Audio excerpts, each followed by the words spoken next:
Hey, it's Joel Pelletier, John Paul Joel, I guess I'm on Facebook, or bassguitarsandchocolate.com, which is what we're here today to talk about. And I'm here to talk about a bass that I built last year, earlier this year. I don't even remember now, I'm sorry. I'm going to call him Blue Boy. Blue is not my favorite color. I had a blue van for a number of years. It was important for me because it helped me to build two houses and do gigs and all kinds of stuff. But every time I came out and looked at it, I thought it was ugly as hell. Okay, blue is really not my thing. But there's something about the blue, the light blue. I think they called it, what do they call it, Daphne blue, or I can't remember what Fender called it. It was a paint color from the 50s that they then put on basses and guitars.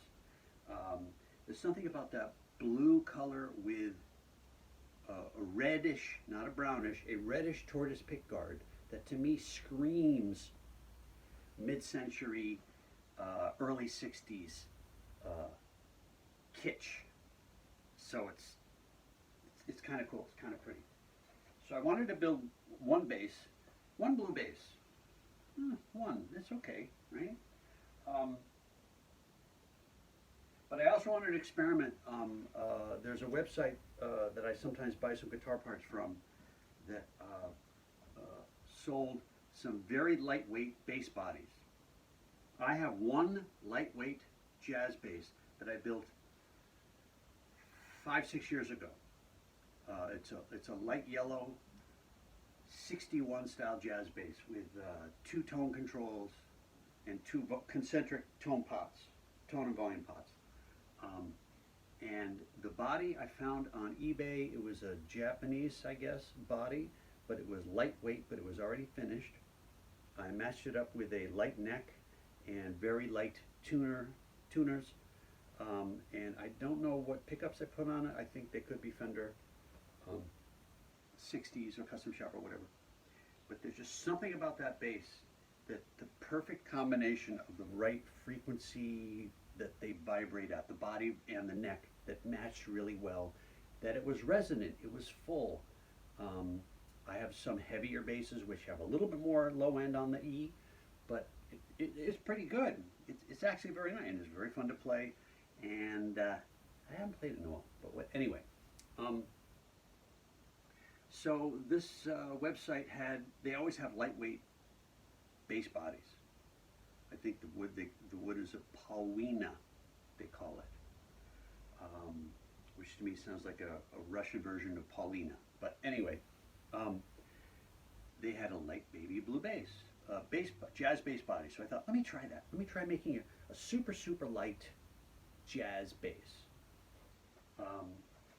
Yeah, but something that's very relic, that looks like a 60s, mid-century, like I mentioned. So this is what I built.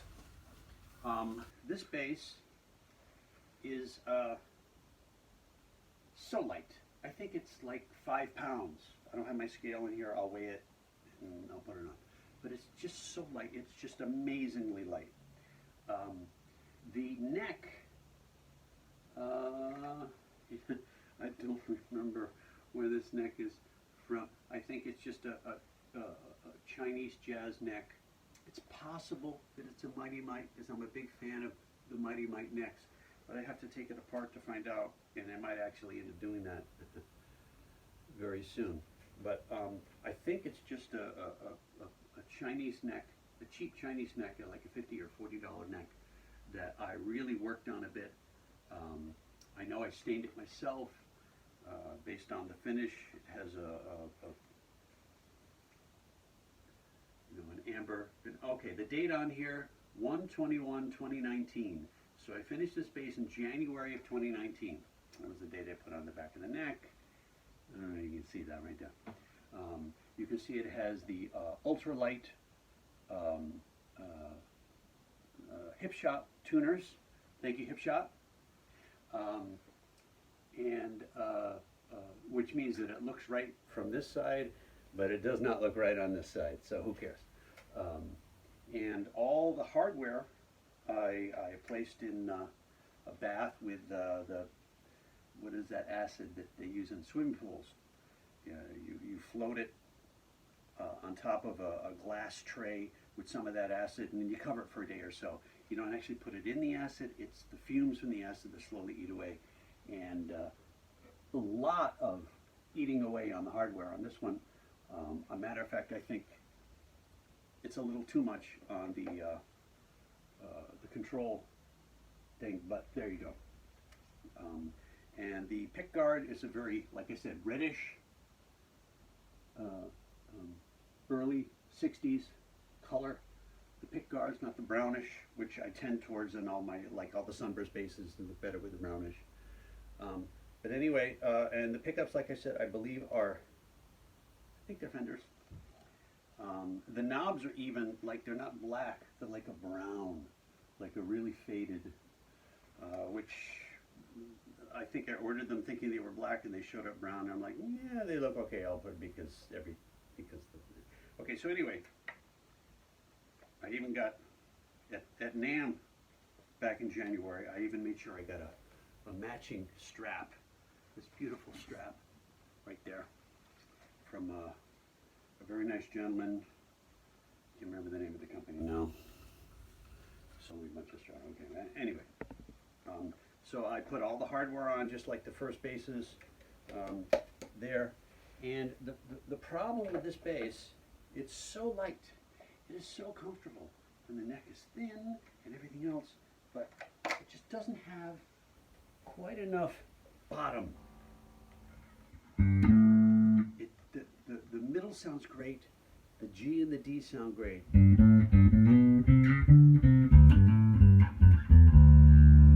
isn't even in the tone. This is tone halfway, passive. I found that with headphones and practicing or whatever, it's an awesome Getty bass, as a matter of fact, with that. Actually, it's almost a little too low. But the problem, when you get to the bottom,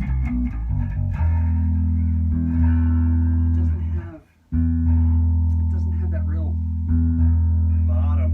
And this is the amp basically flat. To compare, let's compare with my number one Sunburst right now. This has an ash body. It's still not super heavy. It probably weighs an 8-pound range, this bass. But with everything flat, oh my God, world of difference.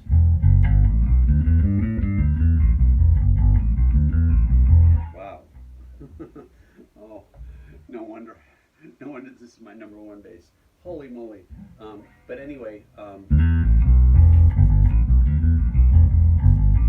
one thing I do notice, these strings are a little heavier. I think these are 45 to 105. The strings on the blue bass, I believe, are 40 to 100s. And they're a little loose. They feel a little loose, and they're actually a little too low for the tension. So what I've been planning on doing is I've kind of given up when I thought, that's it, time for another body. So I found this body on eBay. This is a nice heavy ash blue body. I think it's a Japanese body, again, kind of like that other one I was talking about, but this one's out of real hardwood. It feels like it definitely has some weight, and it's going to have some tone, and I believe it's going to have some bottom. This whole thing was like $100 or $110, and it came with pickups and bridge and electronics. I'm going to get rid of all of those and use these. But I thought the first thing I would do was slap that neck on this just to see how it sounds. Maybe I have another neck I can slap on it first, just so I don't have to mess with that. And then assuming that it was like, well, that definitely has more bottom to it, even with crappy pickups or whatever's on here, I would just swap out all the hardware and the electronics, and then age this body. Maybe not quite as much as that one, but definitely take the finish off of it, take the shine off of it anyway, so that it was like a 60s, an old bass that's been sitting around and played for years and years. There's just something about that feel, that comfort. However, before I ruin this, potentially, I'm going to try changing the strings. In the last couple years, I've started to find a lot of subtle differences in strings that are changing sometimes the way I think about what makes the sound of a bass. Um, I definitely think that putting heavier strings on that could not only improve uh, the tension issue, because heavier strings would mean there'd be slightly more tension for the low strings, slightly more tension on the strings themselves, even at that pitch. It might solve that problem where the bottom just isn't quite there.